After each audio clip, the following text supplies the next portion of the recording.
जय श्री राम दोस्तों। भरत जी की भेंट निषाद राज से हुई।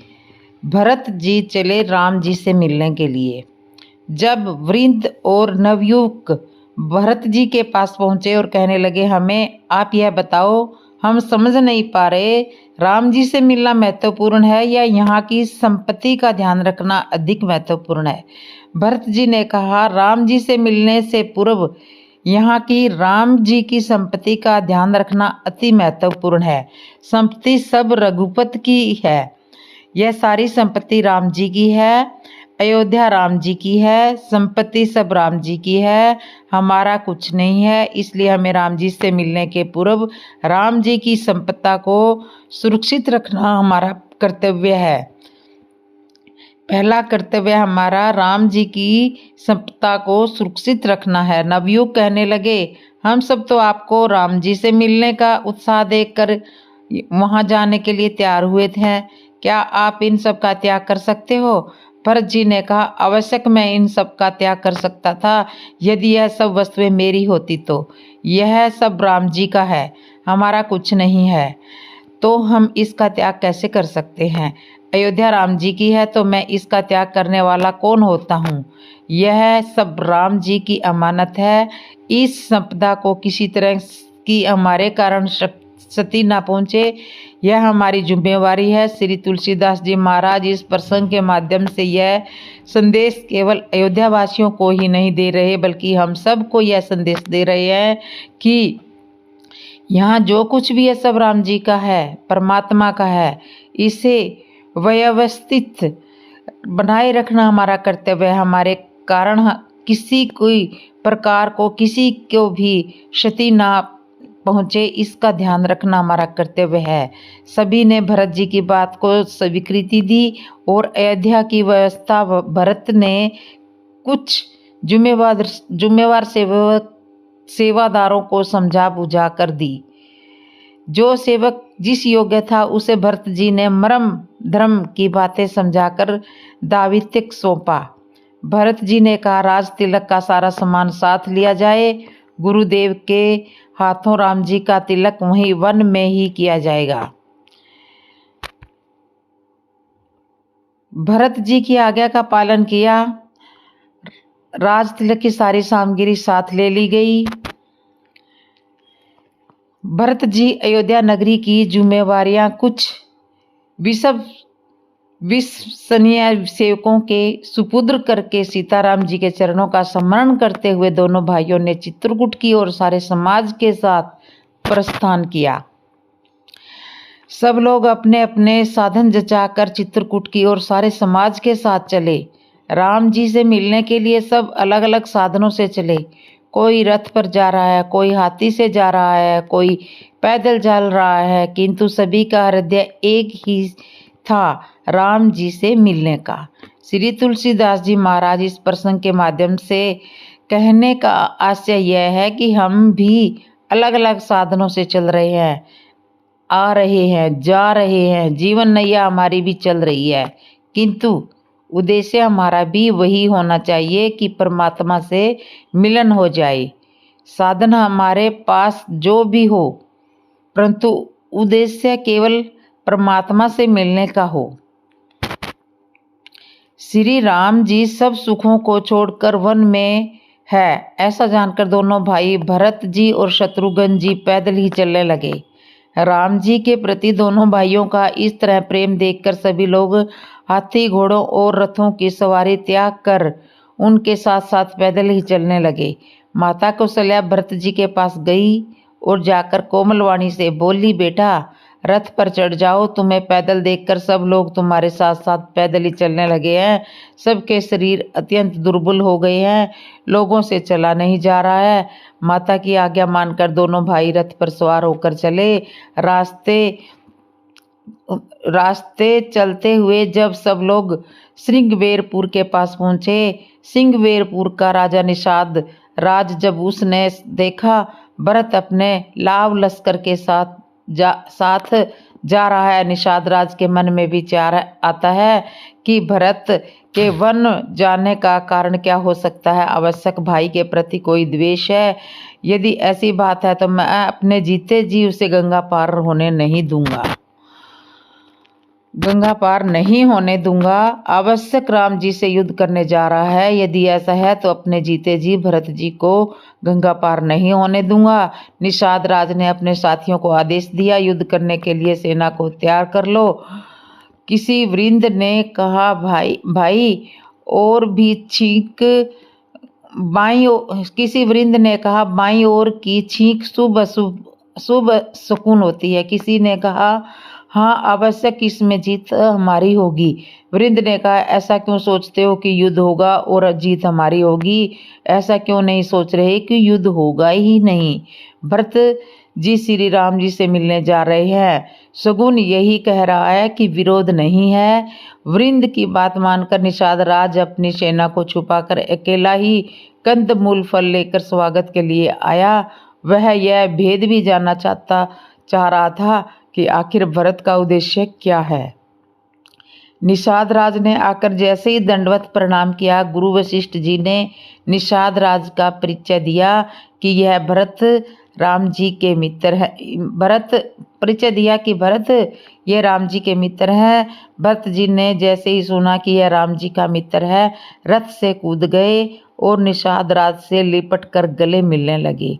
वशिष्ठ जी ने कहा, भरत अभी तुम अयोध्या के राजा हो और यह श्रृंगवेरपुर तो अयोध्या की सीमा से आने वाला एक छोटा सा राज्य है। तुम इस तरह निषाद राज से गले मिल रहे हो, यह शिष्टाचार के अनुरूप नहीं है। यह तो बहुत छोटा व्यक्ति है।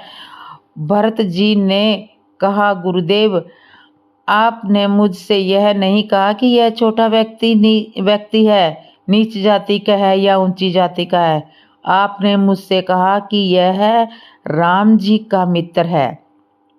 गुरुदेव, निषाद राज राम जी का मित्र है और मैं राम जी का सेवक हूँ, तो मित्र का पद सेवक से ऊंचा होता है। उसके अनुसार तो गुरुदेव यह अनुचित नहीं है। गुरुदेव ने कहा, धन्य हो भरत, ऐसा केवल तुम ही सोच सकते हो। ऐसा केवल तुम ही सोच सकते हो। भरत जी ने निषाद राज को हृदय से लगा लिया, मानो लक्ष्मण जी से भेंट हो गई हो।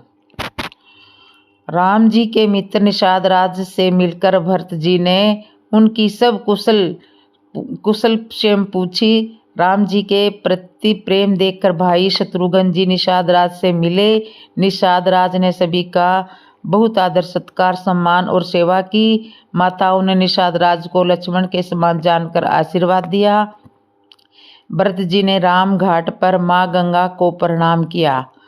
गंगा जी में स्नान करने के पश्चात सब लोग डेरा उठाकर वहां से चित्रकूट की ओर चले, जहां श्री सीताराम जी ने भाई लक्ष्मण जी सहित विश्राम किया। वह सब स्थान राम सखा निषाद राज ने भरत जी को दिखाए। यह सब जानकर भरत जी के नेत्रों में प्रेमांसुओं का जल भर आया। भरत जी पश्चाताप कर रहे हैं कि मुझे धिक्कार है, मेरे ही कारण ये सब उत्पात हुआ है। राम जी मेरे ही कारण कष्ट उठा रहे हैं, मेरे ही कारण कष्ट उठा रहे हैं। तो इस तरह से भरत जी की निषाद राज से भेंट हुई और बाद में राम जी से मिलन हुआ। राम जी की वनवास यात्रा। श्री राम जी, श्री जानकी जी और लक्ष्मण भाई सहित पंचवटी में सुखपूर्वक निवास करने लगे। प्रतिदिन संत महात्मा ऋषि मुनि राम जी की कथा सत्संग प्रवचन सुनने आने लगे। वन में रह रहे ऋषि मुनियों ने एक दिन आपस में यह वार्तालाप की कि राम जी तो स्वयं भगवान है, यह भी वन में तपस्वी के भेष में आए हैं और हम भी तपस्वी के भेष में रहते हैं। जब यह अपनी पत्नी के साथ वन में आकर सुखपूर्वक रह सकते हैं, तो क्या हमने गृह त्याग करके अपनी पत्नी और बच्चों से दूर रहकर कोई अपराध किया है? हम भी तो उन लोगों को साथ में लेकर आ सकते थे। देखो राम जी का जीवन कितना आनंदमय है। श्री सीता जी सुंदर पकवान बनाती है, छोटे भाई लक्ष्मण जी सेवा करते हैं। राम जी की तो कुछ करना ही नहीं पड़ता है, हमें तो भोजन की व्यवस्था, आश्रम की सफाई आदि सब कुछ खुद ही करना पड़ता है।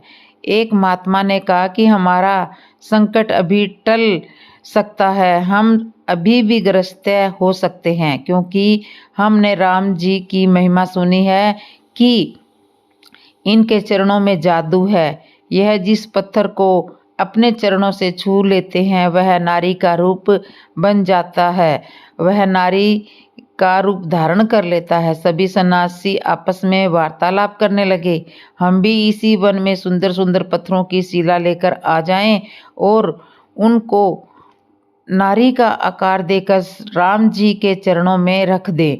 राम जी उनमें चरण छुआते जाएंगे, पत्थर नारी बनते चले जाएंगे और हम सब की गृहस्थी बस जाएगी। हम भी इन्हीं की तरह वन में सुखपूर्वक रहेंगे। सभी सन्यासी महात्माओं को यह विचार बहुत अच्छा लगा।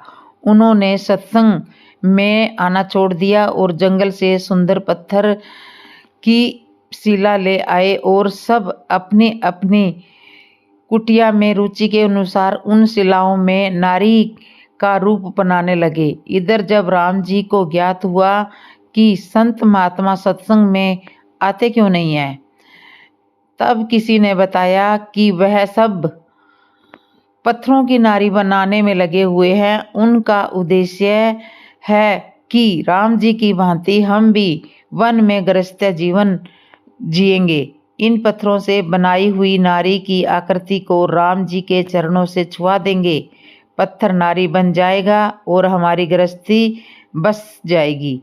संत महात्मा एक दिन अपनी अपनी रुचि अनुसार पत्थरों से नारी का रूप बनाकर शिलाएं ले आए। लाकर राम जी से कहा, प्रभु अपने चरणों से छुआकर हमारा भी घर बसा दीजिए, इन प्रश्नों में नारी प्रकट कर दीजिए। जल्दी नहीं है, आप यह कार्य आराम से कीजिए। प्रतिदिन दो चार जैसा आपको उचित लगे उस तरह धीरे धीरे सब सन्यासियों का घर बसा दीजिए। भगवान श्री राम जी ने सन्यासियों के मुख से जब यह वाणी सुनी तो अचंभित रह गए। उन्हें मन में लगा कि वन में नारी को साथ लाने का उद्देश्य सन्यासियों के प्रति बहुत गलत जा रहा है, कुछ करना पड़ेगा। राम जी ने सीता जी से कहा कि देखो, मैंने तुम्हें मना किया था साथ में आने को, देखो तुम्हारे कारण इन महात्माओं की बुद्धि भ्रमित हो गई है, यह भी अपना घर बसाना चाह रहे हैं, जबकि यह संन्यास धर्म के विरुद्ध है। भगवान ने संतों से, ऋषि मुनियों से कहा कि एक काम कीजिए, जिन चरणों की रज में नारी बनाने की शक्ति है, जिन चरणों की रज में नारी बनाने की शक्ति है, वह चरण तो आज लक्ष्मण जी ने धो दिया है। तुम कल आना, तब मैं तुम्हारी यह मनोकामना पूर्ण करूंगा। महात्मा जी शिलाएं लेकर वापिस चले गए। इधर जब लक्ष्मण जी जंगल में लकड़ी लेने गए तब श्री राम जी ने सीता जी से कहा, संतों के प्रति संदेश गलत जा रहा है। मैं अब कुछ नर लीला करना चाहता हूँ, जिसने कि संन्यास धर्म की मर्यादा भी बनी रहे और सन्यासियों को प्रेरणा भी मिल जाए और मैं राक्षसों का विनाश भी कर सकूं। सीता जी ने कहा, प्रभु आप राक्षसों का विनाश तो अभी भी अपनी उपस्थिति में भी, मेरी उपस्थिति में भी कर ही रहे हो और अभी भी कर ही सकते हो। मुझसे क्या चाहते हो आप? राम जी ने कहा, तुम एक अग्नि में निवास करो, जब तक मैं नरलीला करके राक्षसों का विनाश न कर दूं, तब तक तुम अग्नि में निवास करो।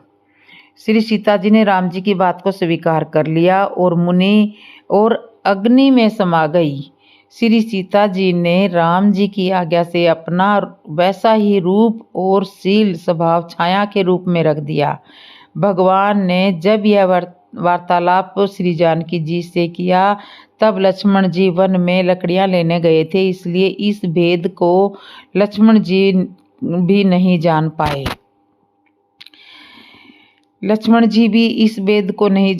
दूसरे दिन रावण की बहन शूर्पणखा पंचवटी के निकट आ जाती है और वह श्री राम और लक्ष्मण के साथ विवाह करना चाहती है। इस तरह से जब राम जी ने उनको मना किया कि मैं एक पत्नीव्रता धर्म का पालन करता हूँ, तो उन्होंने शूर्पणखा लक्ष्मण के पास जाती है और वहाँ पे शादी का प्रस्ताव रखती है। इसके लिए लक्ष्मण जी उसको मना कर देते हैं। तब वह सीता को मारने के लिए झपटती है। तब लक्ष्मण जी सीता जी के नाक और कान काट देते हैं। तो इस तरह से शूर्पणखा के नाक कान कटे और उनकी वनवास की यात्रा इस तरह से चलती रही। सीता का हरण। सीता हरण। मनुष्य जब तक धर्म की रक्षा करता है तब तक धर्म उसकी रक्षा करता है, और जैसे ही मनुष्य के द्वारा धर्म का त्याग होता है उसका पतन आरंभ हो जाता है। यही उदाहरण गोस्वामी श्री तुलसीदास जी महाराज ने सीता हरण प्रसंग में दिया है।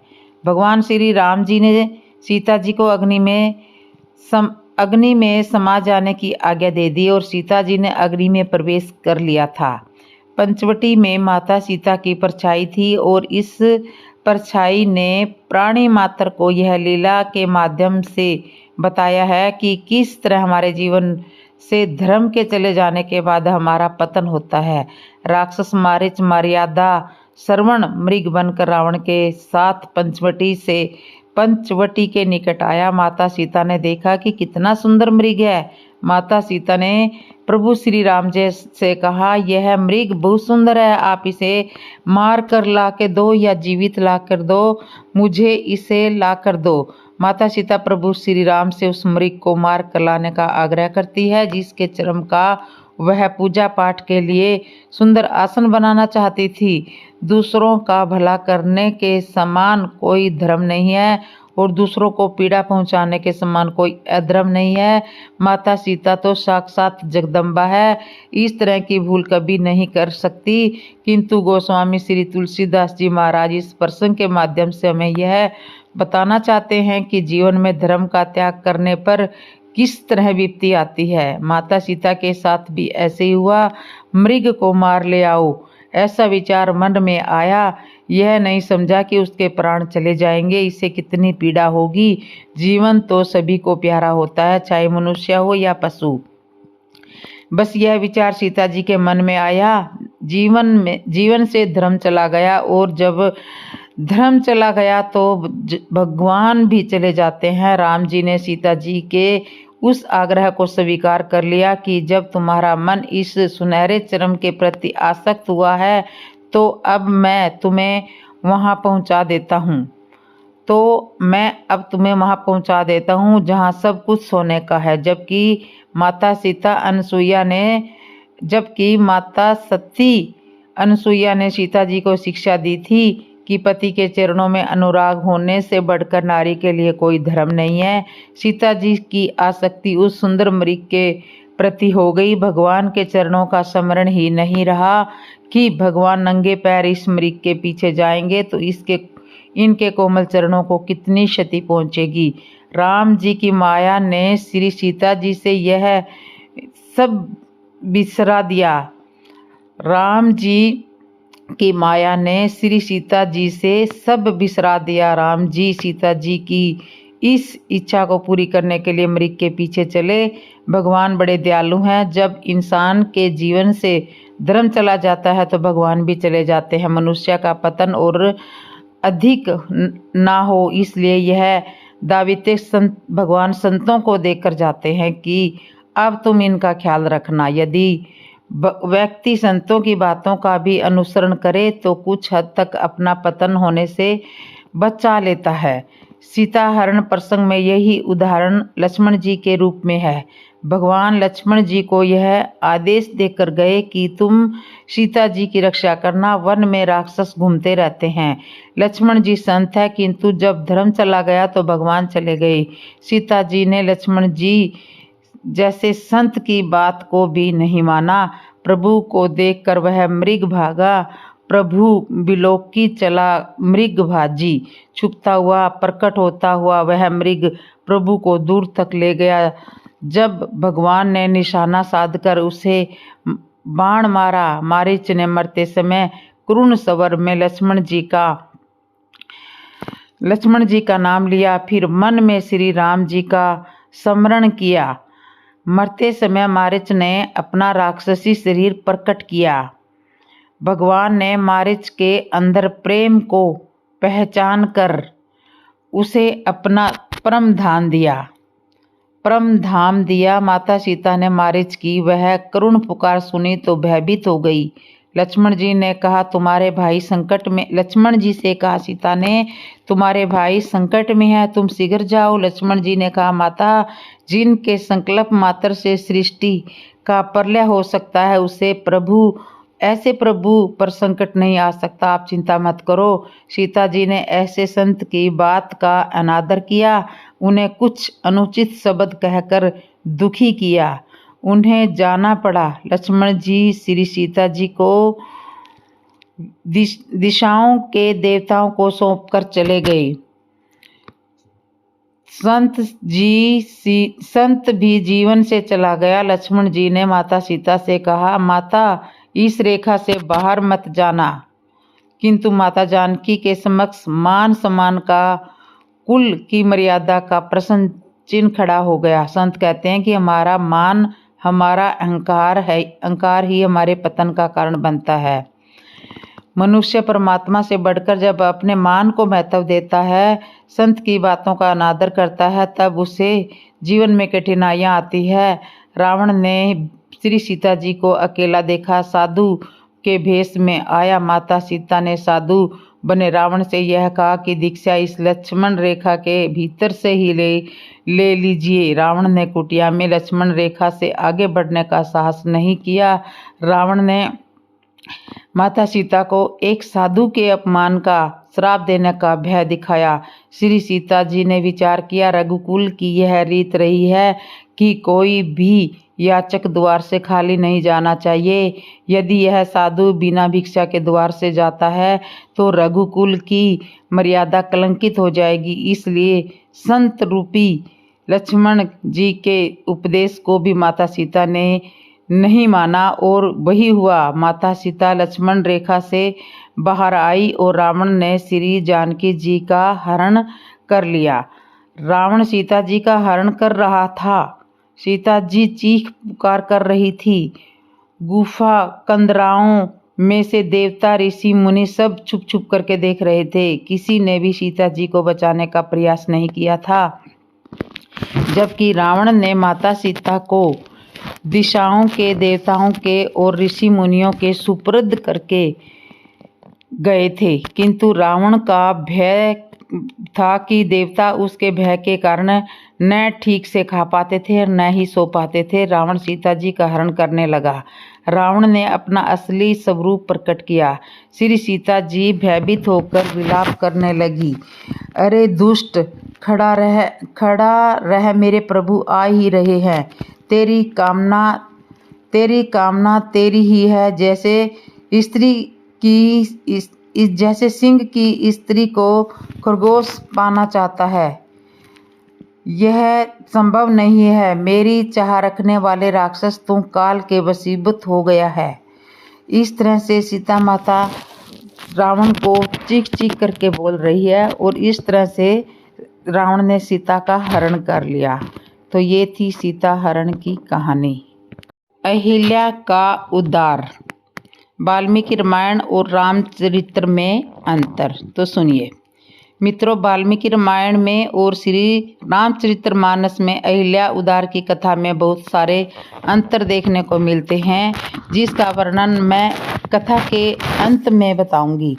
अब कथा शुरू करते हैं। प्रातःकाल राम और लक्ष्मण श्री विश्वामित्र के साथ मिथिलापुरी के वन उपवन आदि देखने के लिए निकले। एक उपवन में उन्होंने एक निर्जन स्थान देखा। राम बोले, गुरुदेव, यह स्थान देखने में तो आश्रम जैसा दिखाई देता है, किंतु क्या कारण है कि यहाँ कोई ऋषि या मुनि या दृष्टिगोचर नहीं दिखाई दे रहा है, दृष्टिगोचर नहीं हो रहा है। ऋषि या मुनि दृष्टिगोचर नहीं हो रहे हैं। इस पर विश्वामित्र जी ने कहा, यह स्थान कभी महात्मा गौतम का आश्रम था। वे अपनी पत्नी अहिल्या के साथ यहाँ पर तपस्या करते थे। एक दिन गौतम ऋषि की अनुपस्थिति में इंद्र ने गौतम के वेश में आकर अहिल्या से परिणय याचना की। यद्यपि अहिल्या ने इंद्र को पहचान लिया था, कि यह सोच समझकर कि मैं इतनी सौंदर्यशाली हूँ कि देवराज इंद्र स्वयं मुझसे प्रणय याचना कर रहे हैं, अपनी स्वीकृति अहिल्या ने देवराज को दे दी। जब इंद्र अपने लौट रहे थे तभी अपने आश्रम को वापस आते हुए गौतम ऋषि की दृष्टि इंद्र पर पड़ी। उस समय इंद्र उन्हीं का भेष धारण किए हुए थे। तत्काल वे सब कुछ समझ गए और उन्होंने इंद्र को श्राप दे दिया। इसके बाद उन्होंने अपनी पत्नी को श्राप दिया कि हे दुराचारणी, तू 1000 वर्ष तक केवल हवा पीकर कष्ट उठाती हुई यहाँ राख में पड़ी रहे। जब श्री राम जी इस वन में प्रवेश करेंगे तभी उनकी कृपा से तेरा उद्धार होगा, तभी तू अपना पूर्व शरीर धारण करके मेरे पास आ सकेगी। यह कहकर गौतम ऋषि इस आश्रम को छोड़कर हिमालय पर जाकर तपस्या करने चले गए। अतः हे राम, अब तुम आश्रम के अंदर जाकर अहिल्या का उद्धार करो। विश्वामित्र की आज्ञा पाकर वे दोनों भाई आश्रम के भीतर प्रविष्ट हुए। वहां तपस्यार्थ अहिल्या कहीं दिखाई नहीं दे रही थी, केवल उसका तेज संपूर्ण वातावरण में व्यस्त हो रहा था। जब अहिल्या की दृष्टि श्री राम पर पड़ी तो उनके पवित्र दर्शन पाकर एक बार फिर सुंदर नारी के रूप में दिखाई देने लगी।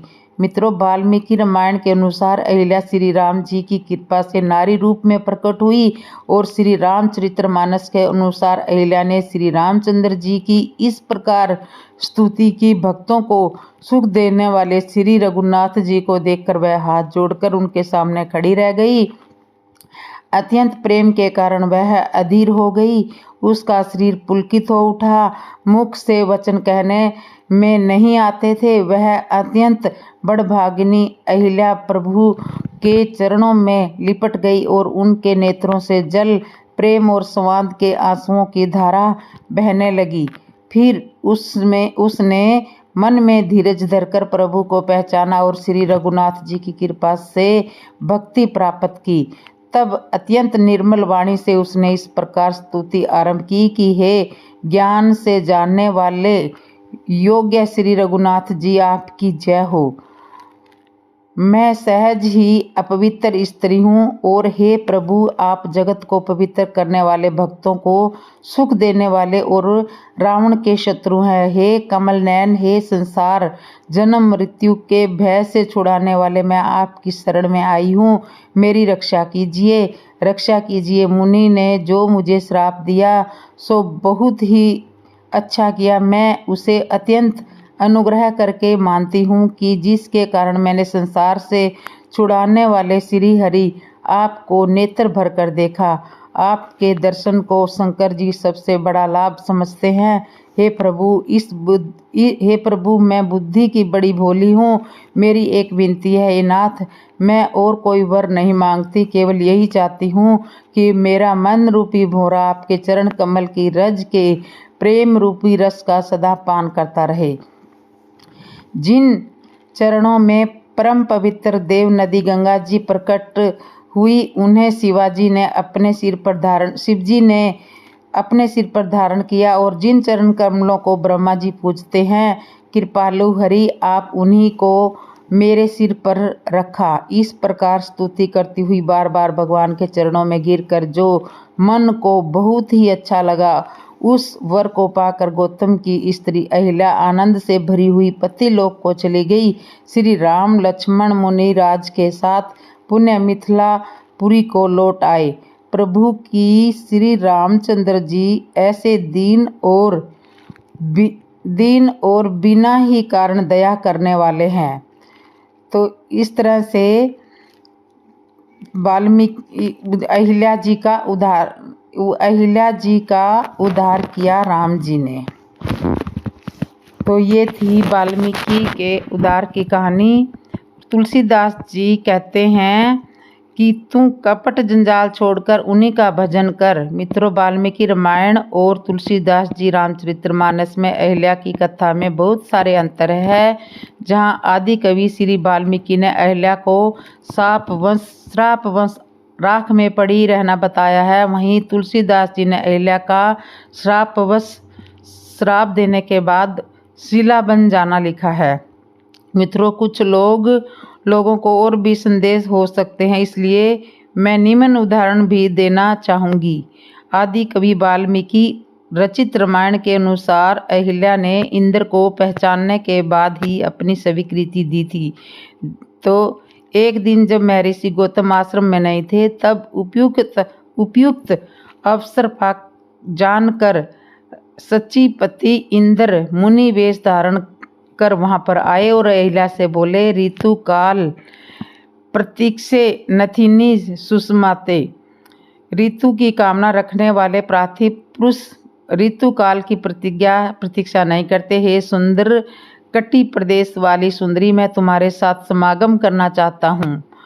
इस प्रकार रामचंद्र जी को कथा सुनाते हुए ऋषि विश्वामित्र ने कहा, हे रघुनंदन, मुनि वेश धारण कर आए हुए इंद्र को पहचान कर भी उस मति भ्रष्ट दुर्बुद्धि नारी ने कौतूहलवश कि इंद्रराज मुझसे प्रणा याचना कर रहे हैं, समागम का प्रस्ताव स्वीकार कर लिया।